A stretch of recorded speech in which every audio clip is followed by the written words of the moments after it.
ಶ್ರೀ ಗುರುಭ್ಯೋ ನಮಃ. ಭಗವಂತನ ಆಶೀರ್ವಾದದಿಂದ, ಗುರುಗಳ ಕಾರುಣ್ಯದಿಂದ ನಾವುಗಳು ಈ ದಿನ 57ನೇ ಜ್ಞಾನ ಸಂಗಮ ಮಾಸಿಕ ಪೌರ್ಣಿಮಾ ಕಾರ್ಯಕ್ರಮಕ್ಕೆ ಭಗವಂತನ ಪ್ರೇರಣಾನುಸಾರ ಇಲ್ಲಿಗೆ ನಾವು ಬಂದಿದ್ದೇವೆ.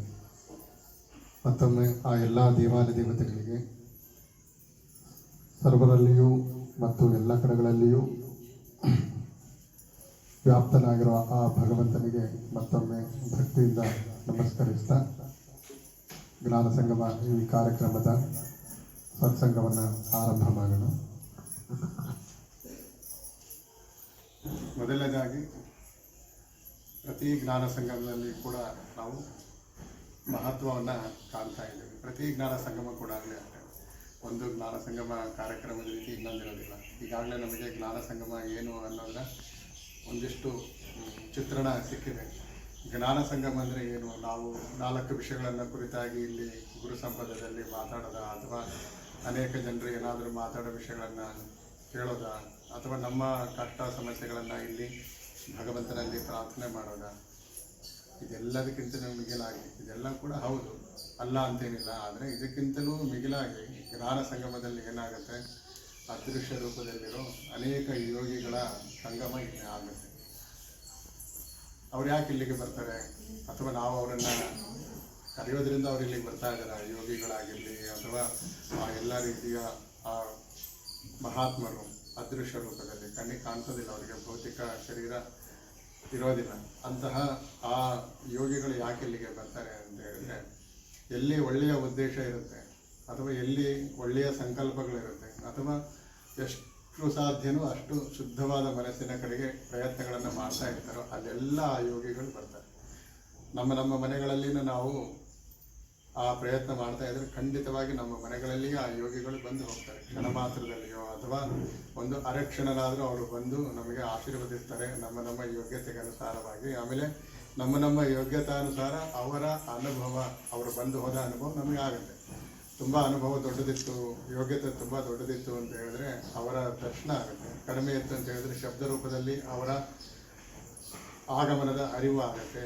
ಇನ್ನೂ ನಮ್ಮ ಯೋಗ್ಯತೆ ಕಡಿಮೆ ಇತ್ತು ಅಂತ ಹೇಳಿದ್ರೆ ಯಾವುದೋ ಒಂದು ಸುವಾಸನೆ, ಪರಿಮಳದ ವಾಸನೆ, ಗಂಧದ ವಾಸನೆ, ಬೆಳಗ್ಗಿಂದ ಯಾವುದೇ ರೀತಿ ಪರಿಮಳದ ವಾಸನೆ ನಮ್ಮ ಮನೆಯಲ್ಲಿಲ್ಲ, ಆದರೆ ಇದಕ್ಕಿಂತ ಹಾಗೆಯೇ ಏನೋ ಒಂದು ಕ್ಷಣ ಇಲ್ಲಿವರೆಗೂ ನಾವು ಮೂಸಿ ನೋಡದೇ ಇರುವಂಥದ್ದು, ಅಥವಾ ಆಗ್ರಹಣಿಸಿಲ್ಲ ನಾವು ಅಂತಹ ವಾಸನೆಯನ್ನು, ಅಂಥ ಪರಿಮಳವನ್ನು, ಅದು ಬಂದು ಹೋಗುತ್ತೆ. ಕೆಲವು ಕ್ಷಣಗಳಲ್ಲಾದರೂ ಬಂದು ಹೋಗುತ್ತೆ. ಇದು ಬಹಳಷ್ಟು ಜನರ ಅನುಭವಕ್ಕೆ ಬಂದಿದೆ, ನಾವು ಕೇಳ್ತಾ ಇರ್ತೀವಿ. ಹಾಗೆ ಎಲ್ಲಿ ಒಳ್ಳೆಯ ಸಂಕಲ್ಪ ಇರ್ತದೋ, ಒಳ್ಳೆಯ ಮನಸ್ಸಿರ್ತದೋ, ಅಥವಾ ಒಳ್ಳೆಯ ಮನಸ್ಸಿಗಾಗಿ, ಒಳ್ಳೆಯ ಸಂಕಲ್ಪಕ್ಕಾಗಿ ಪ್ರಾಮಾಣಿಕ ಪ್ರಯತ್ನವನ್ನು ಯಾರು ಮಾಡ್ತಾ ಇರ್ತಾರೆ ಅಲ್ಲೆಲ್ಲ ಆ ಮಹಾತ್ಮರು, ಆ ಯೋಗಿಗಳು ಬಂದು ಹೋಗ್ತಾರೆ. ಯಾಕೆ ಆ ರೀತಿ ಆತ್ಮರೂಪದಲ್ಲಿರ್ತಾರೆ? ಅವ್ರಿಗೇನು ಪುನರ್ಜನ್ಮ ಇಲ್ಲವಾ, ಅಥವಾ ಅವರು ಮುಂದಿನ ಜನ್ಮಕ್ಕೆ ಹೋಗೋದಿಲ್ಲ, ಅಥವಾ ಅವರು ಮುಕ್ತಾತ್ಮರಾಗೋದಿಲ್ಲ, ಅಥವಾ ಎಲ್ಲವನ್ನು ಬಿಟ್ಟು ಅವರು ಭಗವಂತನ ಸನ್ನಿಧಾನಕ್ಕೆ ಹೋಗೋದಿಲ್ಲ? ಯಾಕೆ ಅವರು ಈ ರೀತಿಯಾಗಿ ಅದೃಶ್ಯ ರೂಪದಲ್ಲಿರ್ತಾರೆ ಅಂದರೆ ಅವರ ಉದ್ದೇಶನೇ ಹಾಗೆ. ಎಷ್ಟೇ ಭಗವಂತ ಅವರಿಗೆ ಅನುಗ್ರಹಿಸಿ ಅವರನ್ನು ಆಶೀರ್ವದಿಸಿ ತನ್ನ ಧಾಮಕ್ಕೆ ಬರುವಂತಹ ಯೋಗ್ಯತೆಯನ್ನು ಕೊಟ್ಟರು ಅವರು ಅದನ್ನು ಪ್ರೀತಿಯಿಂದ ನಿರಾಕರಣೆ ಮಾಡ್ತಾರೆ. ಯಾರೆಲ್ಲ ಸುಜೀವಿಗಳಿದ್ದಾರೆ, ನೊಂದಂತಹ ಜೀವಿಗಳಿದ್ದಾರೆ, ಅಥವಾ ನಿನ್ನನ್ನು ಮನ ತುಂಬಿ ಬಾಯಿ ತುಂಬಿ ಪ್ರಾರ್ಥನೆ ಮಾಡ್ತಾರಲ್ಲ ಅಂಥವರಿಗೆ ನಾವು ಸಹಾಯವನ್ನು ಮಾಡ್ತಾ ಇರ್ತೀವಿ. ಎಷ್ಟು ಜನ್ಮಗಳು ಎತ್ತಿದರೂ ಕೂಡ ಅದು ಸಿಗೋದಿಲ್ಲ. ನಮಗೆ ಇನ್ನೊಂದು ದೇಹ ಬೇಡ, ಅಥವಾ ಮೋಕ್ಷ ಅಥವಾ ಮುಕ್ತಿ ಅನ್ನೋದು ನಮಗೆ ಬೇಡ. ಈ ರೂಪದಲ್ಲಿ ನಾವು ಇರ್ತೀವಿ. ಯಾರೆಲ್ಲ ಪ್ರಾಮಾಣಿಕ ಪ್ರಯತ್ನವನ್ನು ಮಾಡ್ತಾ ಇದ್ದಾರೆ, ಅಥವಾ ಶುದ್ಧವಾದ ಮನಸ್ಸಿನಿಂದ ಬದುಕ್ತಾ ಇದ್ದಾರೆ, ಅಂತಹ ಜೀವಿಗಳಿಗೆ ನಾವು ಸಹಾಯವನ್ನು ಮಾಡ್ತೀವಿ. ಅವರಿಗೆ ಭಗವಂತನ ಆ ಶಕ್ತಿಯನ್ನು, ಭಗವಂತನ ಆ ಸಾಮರ್ಥ್ಯವನ್ನು, ಭಗವದ್ಭಕ್ತಿಯನ್ನು ಅರಿಯೋದಕ್ಕೆ ಏನೆಲ್ಲ ಬೇಕು ಅಂತಹ ಸನ್ನಿವೇಶ, ಅಂತಹ ವಾತಾವರಣವನ್ನು ನಾವು ನೀಡ್ತೇವೆ ಅಂತೇಳಿ ಅವರು ಭಗವಂತನಲ್ಲಿ ನಿರಂತರವೂ ಕೂಡ ಪ್ರಾರ್ಥನೆಯನ್ನು ಮಾಡ್ತಾ ಇರ್ತಾರೆ. ಅಂದರೆ ಅಂತಹ ಶ್ರೇಷ್ಠವಾದ ಪರೋಪಕಾರದ ಗುಣ ಅವರಲ್ಲಿರುತ್ತೆ. ನೋಡಿ, ಅವರಿಗೆ ಇನ್ನೊಂದು ಜನ್ಮ ಬೇಕಾಗಿಲ್ಲ, ಇನ್ನೊಂದು ದೇಹನೂ ಬೇಕಾಗಿಲ್ಲ. ಮನಸ್ಸು ಮಾಡಿದರೆ ಅವರು ಮುಕ್ತಿಯನ್ನು ಹೊಂದಬಹುದು, ಮೋಕ್ಷವನ್ನು ಕೂಡ ಪಡಿಬಹುದು. ಅಷ್ಟು ಸಾಧನೆಯಲ್ಲಿ ಅವರು ಶ್ರೇಷ್ಠತೆಯನ್ನು ಪಡೆದಿರ್ತಾರೆ. ಆದರೆ ಅದನ್ನು ಅವರು ಬೇಡ ಅಂತ ಹೇಳ್ತಾರೆ. ಯಾಕಂದರೆ ಎಷ್ಟು ಸಾಧ್ಯನೋ ಅಷ್ಟು ಕಾಲದವರೆಗಾದರೂ ನಾವು ಯಾರೆಲ್ಲ ಮತ್ತೆ ಭಗವಂತನನ್ನು ಅರಿಯೋ ಪ್ರಯತ್ನವನ್ನು ಮಾಡ್ತಾ ಇದ್ದಾರಲ್ಲ ಅವರಿಗೆ ನಾವು ಸಹಾಯವನ್ನು ಮಾಡೋಣ ಅನ್ನೋದು ಆ ಯೋಗಿಗಳ ಅಂತರಂಗದ ಉದ್ದೇಶ ಆಗಿರುತ್ತೆ. ಅದಕ್ಕಾಗಿ ಎಲ್ಲರಿಗೂ ಕೂಡ ಒಂದೇ ಸಲಕ್ಕೆ ಶುದ್ಧವಾದ ಮನಸ್ಸು ಬರೋದಿಲ್ಲ, ಅಥವಾ ಶುದ್ಧವಾದ ಮನಸ್ಸು ನಮ್ಮದಿದೆ ಅನ್ನೋದಾದರೂ ಗೊತ್ತಾಗೋದಾದರೆ ಹೇಗೆ? ನಾವು ಒಳ್ಳೆಯವರಂತ ನಮಗೆ ಹೇಗೆ ಗೊತ್ತಾಗುತ್ತೆ? ಅದಕ್ಕಾಗಿ ಆ ಪ್ರಯತ್ನ ಅಥವಾ ಅದಕ್ಕೆ ಏನಾದರೂ ಒಂದು ಸ್ಟ್ಯಾಂಡರ್ಡ್ ಅಥವಾ ಮಾನದಂಡ ಅನ್ನೋದಿಲ್ಲ.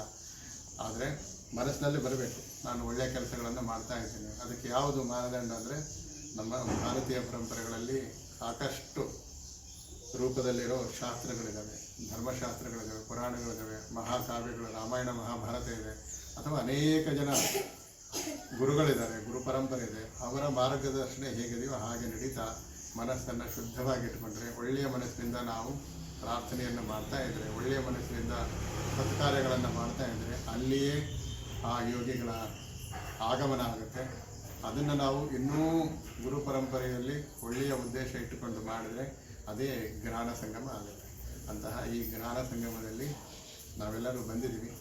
ಬಂದಾಗ ಸುಮ್ಮನೆ ಬಂದು ಹೋದ್ವಿ ಅಥವಾ ಪ್ರಸಾದ ತೊಗೊಂಡ್ವಿ, ಇಲ್ಲಿ 4 ಜನರ ಜೊತೆಗೆ ಮಾತಾಡಿದ್ವಿ, ಮನಸ್ಸು ಹಗುರ ಆಯಿತು, ಸಂತೋಷ ಆಯಿತು, ಅದಲ್ಲ. ಅದಕ್ಕಿಂತಲೂ ಮಿಗಿಲಾಗಿ ಒಂದು ಹುಡುಕಾಟ ಶುರುವಾಗಬೇಕು. ಈ ಗುರು ಸನ್ನಿಧಾನದಲ್ಲಿ ಬಂದಾಗ ಗುರುಗಳು ನಮಗೆ ಯಾವ ರೀತಿ ದರ್ಶನ ಕೊಡ್ತಾರೆ, ಅಥವಾ ಇಲ್ಲಿ ಗುರುಗಳ ಆಶೀರ್ವಾದ ನಮಗೆ ಹೇಗಾಗುತ್ತೆ, ಅಥವಾ ನಮಗೂ ಆ ಯೋಗ್ಯತೆ ಇದೆಯಾ ಅಂತಹ ದರ್ಶನವನ್ನು ಪಡೆಯೋದಕ್ಕೆ ಇಂತಹ ವಿಚಾರಗಳನ್ನು ಇಟ್ಕೊಳ್ಬೇಕು. ಅನವಶ್ಯಕವಾಗಿ ಮಾತು ಕಥೆ ಅಥವಾ ಈಗಿನ ಮೊಬೈಲನ್ನು ಬಳಸೋದಾಗಲಿ, ಮೊಬೈಲನ್ನು ನೋಡೋದಾಗಲಿ ಖಂಡಿತ ಮಾಡೋದಕ್ಕೆ ಹೋಗಬಾರ್ದು. ಎಷ್ಟು ಗಂಟೆ ಇಲ್ಲಿ ನಾವು ಇರ್ತೀವಿ, ಎಷ್ಟು ನಿಮಿಷ ಇಲ್ಲಿರ್ತೀವಿ, ಎಷ್ಟು ಹೊತ್ತು ನಾವು ಇಲ್ಲಿರ್ತೀವಿ, ಅಷ್ಟು ಹೊತ್ತನ್ನು ಕೂಡ ಅದಕ್ಕಾಗಿ ವಿನಿಯೋಗ ಮಾಡಬೇಕು. ಅದರ ಹೊರತಾಗಿ ಮತ್ತಿನ್ನೇನು ಇಲ್ಲಿ ಈ ಜ್ಞಾನ ಸಂಗಮದಲ್ಲಿ ಇರೋದಿಲ್ಲ. ಅಂತಹ ಈ ಜ್ಞಾನ ಸಂಗಮದಲ್ಲಿ ಬಂದಿದ್ದೀವಿ. ಇವತ್ತಿನ ಮಹತ್ವ ಏನು ಹಾಗಾದರೆ ಅಂದರೆ, ಈ ದಿನ ಶ್ರವಣ ನಕ್ಷತ್ರ ಚಂದ್ರನ ಹತ್ತಿರ ಇದ್ದಾಗ ಅದಕ್ಕೆ ನಾವು ಶ್ರಾವಣ ಮಾಸ ಅಂತ ಕರಿತೀವಿ. ಈಗಾಗಲೇ ನಮಗೆ ಗೊತ್ತಿದೆ, ಯಾವ ನಕ್ಷತ್ರ ಹುಣ್ಣಿಮೆಯ ದಿವಸ ಚಂದ್ರನ ಹತ್ತಿರ ಇರ್ತದೋ ಅದಕ್ಕೆ ಆ ಮಾಸದ ಹೆಸರು ಬರುತ್ತೆ, ಆ ನಕ್ಷತ್ರದ ಹೆಸರು ಬರ್ತದೆ. ಮಘ ನಕ್ಷತ್ರ ಹುಣ್ಣಿಮೆಯ ದಿವಸ ಚಂದ್ರನ ಹತ್ತಿರ ಇದ್ದರೆ ಮಾಘ ಮಾಸ ಆಯಿತು. ಹಾಗೆಯೇ ಎಲ್ಲವೂ ಕೂಡ ಎಲ್ಲ ನಕ್ಷತ್ರಗಳ ವಿಚಾರ ನಮಗೆ ಗೊತ್ತಿದೆ. ಹಾಗಾಗಿ ಈ ಶ್ರವಣ ನಕ್ಷತ್ರ ಅದು ಈ ಚಂದ್ರವಾಸರ, ಇದಕ್ಕೆ ಚಂದ್ರವಾಸರ, ಸೌಮ್ಯವಾಸರ ಅಂತ ಕರಿತೀವಿ, ಮತ್ತು ಸೋಮವಾಸರ ಅಂತಲೂ ಕೂಡ ನಾವು ಕರಿತೀವಿ. ಈ ದಿನದ ಈ ಶ್ರವಣ ನಕ್ಷತ್ರ ನಮಗೆ ಏನನ್ನು ಕೊಡುತ್ತೆ? 1 ನಿಮಿಷಗಳ ಕಾಲ ಅದರ ಚಿಂತನೆಯನ್ನು ನಾವು ಮಾಡೋದಾದರೆ ನಮ್ಮ ದೃಷ್ಟಿಕೋನವನ್ನು ಇದು ಒಳ್ಳೆಯ ರೀತಿಯಾಗಿ ಪರಿವರ್ತನೆ ಮಾಡುತ್ತೆ. ಆ ಶ್ರವಣ ನಕ್ಷತ್ರದ ಕಾಂತೀಯ ತರಂಗಗಳು ಕಣ್ಣಿಗೆ ಕಾಣಿಸೋದಿಲ್ಲ, ಆದರೆ ನಮ್ಮನ್ನು ಪರಿವರ್ತನೆ ಮಾಡ್ತವೆ. ಆದರೆ ಅಂತಹ ಸಂಕಲ್ಪ ನಮ್ಮಲ್ಲಿ ಬರಬೇಕು. ಏನು ದೃಷ್ಟಿಕೋನ, ಯಾವ ದೃಷ್ಟಿಕೋನವನ್ನು ಬದಲಾಯಿಸ್ತವೆ ಅಂತ ಹೇಳಿದರೆ, ಈ ಜಗತ್ತಿನಲ್ಲಿ ಎಲ್ಲವೂ ಕೂಡ ಅಶುದ್ಧವಾಗಿದೆ.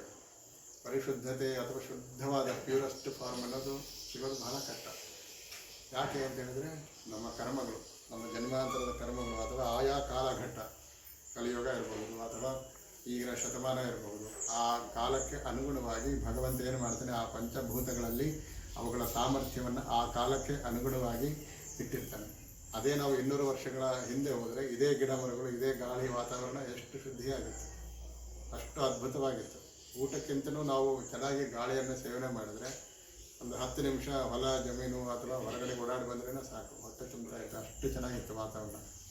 ಅದಕ್ಕಾಗಿ ಪ್ರತಿ ಕಾಲದಲ್ಲಿಯೂ ಕೂಡ ಪಂಚಭೂತಗಳ ಆ ಸಾಮರ್ಥ್ಯ ಕಡಿಮೆ ಮಾಡ್ತಾ ಹೋಗ್ತಾನೆ ಭಗವಂತ. ಯಾಕೆಂದರೆ ಹುಟ್ಟುವಂತಹ ಜೀವರಾಶಿಗಳು ಹಾಗಿರ್ತಾರೆ, ಅವರ ಯೋಗ್ಯತೆ ಎಷ್ಟಿದೆಯೋ ಹಾಗೆ ವಸ್ತುಗಳಲ್ಲಿ ತನ್ನ ಅಸ್ತಿತ್ವವನ್ನು ಭಗವಂತ ಆ ಜೀವಿಗಳಿಗೆ ಪ್ರಕಟ ಆಗೋ ರೀತಿಯಲ್ಲಿ ನೋಡ್ತಾನೆ. ಆದರೆ ವಾಸ್ತವವಾಗಿ ಭಗವಂತ ಎಲ್ಲ ಕಡೆಗೂ ಕೂಡ ಪರಿಪೂರ್ಣನಾಗಿದ್ದಾನೆ, ಅದು ಬೇರೆ.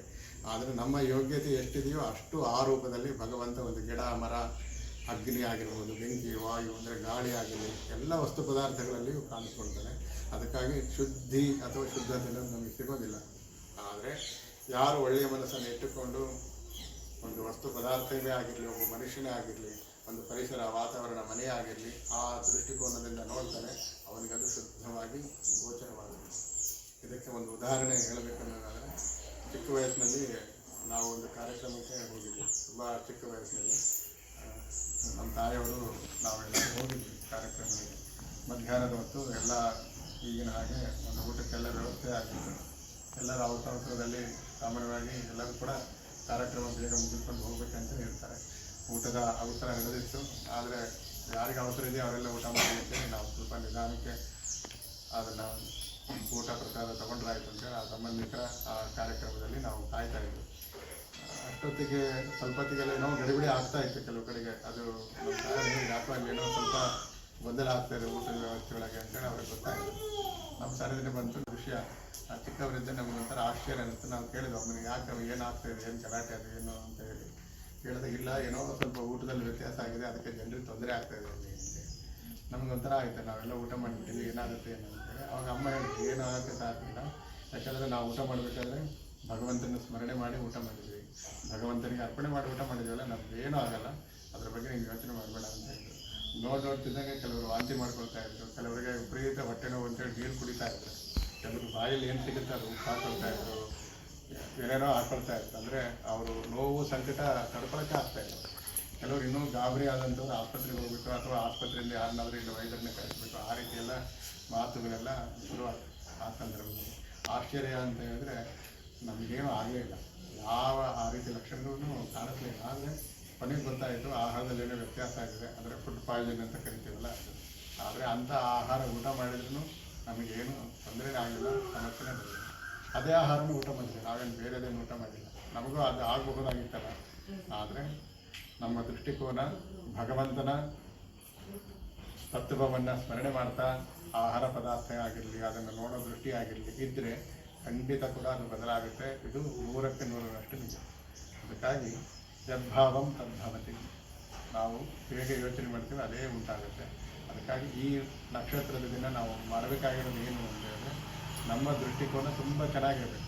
ಒಂದು ಪಾಸಿಟಿವ್ ಆಸ್ಪೆಕ್ಟ್ ಅಂತ ಕರಿತೀವಿ. ಏನೇನು ನೋಡಿದ್ರೂ ನಾವು ಒಳ್ಳೆಯ ರೀತಿಯಿಂದ ನೋಡಬೇಕು. ಒಬ್ಬ ಮನುಷ್ಯನನ್ನು ನೋಡಲಿ, ಪ್ರಾಣಿಯನ್ನು ನೋಡಲಿ, ಗಿಡ ಮರಗಳು ಏನನ್ನೇ ನೋಡಿದ್ರು ಹೌದು ಇದು ತುಂಬ ಚೆನ್ನಾಗಿದೆ. ಒಂದು ಮೊಬೈಲನ್ನು ಖರೀದಿ ಮಾಡಿದ್ರೆ ಹೌದು ಇದು ಒಳ್ಳೆಯ ಮೊಬೈಲ್, ಇನ್ನೊಬ್ಬರ ಹತ್ರ ಇರೋದು ಅಥವಾ ಇದು ನನ್ನಲ್ಲಿಲ್ಲ ಆ ರೀತಿ ಯೋಚನೆ ಬೇಡ. ನಮಗೇನು ಸಿಕ್ಕಿದೆಯಲ್ಲ ಅದರಲ್ಲಿ ಸಂಪೂರ್ಣ ಸಂತೋಷವನ್ನು ಪಡ್ತಾ ಅದರಲ್ಲಿ ಭಗವಂತನ ಅಂಶ ಇದೆ ಅಂತ ನಾವು ಕಾಣ್ತಾ ಬಂದರೆ, ನಮಗೇನು ಕೊಟ್ಟಿರ್ತಾನೆ ಭಗವಂತ ಅದೆಲ್ಲವೂ ಕೂಡ ನಮಗೆ ಬಂಗಾರ ಆಗುತ್ತೆ. ಒಂದು ಜಾಗ ತೊಗೊಳ್ತೀವಿ, ಆ ಜಾಗನ 100 ಜನ ಬಿಟ್ಟಿರ್ತಾರೆ, ಅಯ್ಯೋ ಈ ಜಾಗ ಯಾಕೆ ತೊಗೊಳ್ತೀರಿ, ಈ ನಿವೇಶನ ಯಾಕೆ ತೊಗೊಳ್ತೀರಿ, ಬೇಕಾದಷ್ಟು ಜನ ಹೇಳ್ತಾರೆ. ಆದರೆ ಅದೇ ಜಾಗನ ನಾವು ಒಳ್ಳೆಯ ಮನಸ್ಸಿನಿಂದ ಖರೀದಿ ಮಾಡಿದರೆ ಆ ಜಾಗದಿಂದ ನಮಗೆ ಯಾವ ತೊಂದರೆಗಳೂ ಬರೋದಿಲ್ಲ. ಇದಕ್ಕಿನ್ನೂ ಒಂದು ಉದಾಹರಣೆ ಹೇಳೋದಾದರೆ, ಹೊಸಪೇಟೆಯಲ್ಲಿ ಒಂದು ಮನೆಯಲ್ಲಿ ನಾವು ವಾಸ ಮಾಡಿದ್ವಿ. ಆ ಮನೆಗೆ ಹೋದ ತಕ್ಷಣ ಎಲ್ಲರೂ ಹೇಳ್ತಾ ಇದ್ವಿ, ಯಾಕೆ ನೀವು ಈ ಮನೆಗೆ ಬಂದರೆ ಬರಬಾರ್ದಾಗಿತ್ತಲ್ಲ, ವಿವೇಕಾನಂದ ನಗರದಲ್ಲಿ ನಾವು ಜೋಳದ ರಾಶಿ ಗುಡ್ಡ ಅಂತ ಏನು ಕರೀತಾರೆ ಅಲ್ಲಿದ್ದೀವಿ, ಯಾಕೆ ನೀವು ಈ ಮನೆಗೆ ಬಂದ್ರಿ ಅಂತ ಅಕ್ಕಪಕ್ಕದ ಮನೆಯವರು ಹೇಳಿದ್ರು, ಎದುರುಗಡೆ ಮನೆಯವರು ಹೇಳಿದರು, ಬರಬಾರ್ದಾಗಿತ್ತು ಈ ಮನೆಗೆ, ಭಾಳಷ್ಟು ಜನ ತೊಂದರೆ ಅನುಭವಿಸಿ ಹೋಗಿಬಿಟ್ಟಿದ್ದಾರೆ ಅಂತೇಳಿ. ಇಲ್ಲ ನಮಗೇನಾಗಲ್ಲ, ಭಗವಂತನ ಆಶೀರ್ವಾದದಿಂದಲೇ ಬಂದಿದ್ವಿ, ಮಾಡ್ತಾ ಇರೋದೆಲ್ಲ ಕೂಡ ಭಗವಂತನ ಸ್ಮರಣೆ ಕಾರ್ಯಗಳನ್ನೇ, ಭಗವಂತನ ಪೂಜೆ ಅಂದರೆ ನಮ್ಮ ಕೆಲಸ ಅಂದ್ಕೊಂಡಿರೋದ್ರಿಂದ ಏನೂ ಆಗಲ್ಲ ಅಂತೇಳಿ. ಮತ್ತು ಅದು ದಕ್ಷಿಣ ದಿಕ್ಕಿಗಿತ್ತು, ದಕ್ಷಿಣಕ್ಕೇ ಎಲ್ಲ ರೀತಿ ಬಾಗಿಲಲ್ಲಿ ಮತ್ತೊಂದಾಗಲಿ ವ್ಯವಸ್ಥೆ ಗೇಟು ಎಲ್ಲ ಅಲ್ಲೇ ಇತ್ತು. ಭಾಳ ಒಂಥರ ಆ ಜಾಗದಲ್ಲಿ ಭಾಳಷ್ಟು ಜನ ದುಃಖ ಅನುಭವಿಸಿದ್ದಾರೆ. ನಮಗೂ ಕೂಡ ಅದು ಆಯಿತು, ಏನೋ ಒಂದು ದುಷ್ಟಶಕ್ತಿ ಅಲ್ಲಿದೆ ಅಂತ ಗೊತ್ತಾಯಿತು, ನಮಗೆಲ್ಲರಿಗೂ ಅನುಭವ ಬಂದಿತ್ತು. ಆದರೆ ನಾವು ಇರೋಷ್ಟು ದಿವಸ ಅದರಿಂದ ಏನೂ ತೊಂದರೆಗಳಾಗಲಿಲ್ಲ, ಯಾವ ಸಮಸ್ಯೆನೂ ಬರಲಿಲ್ಲ. 2 ವರ್ಷ ಸರಿಸುಮಾರು ಅಲ್ಲಿ ಕಾಲ ಕಳೆದರೂ ಕೂಡ ಮತ್ತು ವಾಸ್ತು ಅನ್ನೋದಿರಲಿಲ್ಲ, ಯಾವ ರೀತಿಯ ವ್ಯವಸ್ಥೆನೂ ಸರಿಯಾಗಿರಲಿಲ್ಲ. ಅನಿವಾರ್ಯ ಕಾರಣ ಬೇರೆ ಮನೆಗಳು ಸಿಗದೇ ಇದ್ದಕ್ಕೆ ಅಲ್ಲಿ ಹೋಗಿದ್ವಿ. ಆದರೆ 2 ವರ್ಷ ತುಂಬ ಚೆನ್ನಾಗಿದೆ. ಕಾರಣ ಏನಂದರೆ ನಮ್ಮ ದೃಷ್ಟಿಕೋನ ಭಗವಂತನ ಸ್ಮರಣೆಯ ಜೊತೆಗೆ ಇದ್ದರೆ ಇದು ಪ್ರಾಪ್ತಿಯಾಗಿದೆ. ಅಂತಹ ಶ್ರೇಷ್ಠವಾದ ಆ ದೃಷ್ಟಿಕೋನ ನಮ್ಮಲ್ಲಿ ಈ ಶ್ರವಣ ನಕ್ಷತ್ರದ ಈ ಹುಣ್ಣಿಮೆಯ ದಿವಸ ಬರಲಿ, ಶ್ರಾವಣ ಮಾಸದ ಈ ಪೌರ್ಣಿಮೆಯ ದಿನ ನಮ್ಮಲ್ಲಿ ಉಂಟಾಗಲಿ. ಮತ್ತು ಸದಾಕಾಲ ನಮ್ಮ ಮನಸ್ಸನ್ನು ಶುದ್ಧವಾಗಿರಿಸಿಕೊಂಡು ಪ್ರಾಮಾಣಿಕ ಪ್ರಯತ್ನಗಳನ್ನು ನಾವು ನಮ್ಮ ಜೀವನದಲ್ಲಿ ಮಾಡ್ತಾ ಈ ಜೀವನದಲ್ಲಿ ಯಶಸ್ಸನ್ನು ಪಡೆಯೋಣ ಅಂತೇಳಿ ಮತ್ತೊಮ್ಮೆ ಆ ಭಗವಂತನಲ್ಲಿ ಪ್ರಾರ್ಥನೆಯನ್ನು ಮಾಡೋಣ. ಶ್ರೀ ಗುರು ನಮಃ. ಶ್ರೀ ಕೃಷ್ಣ.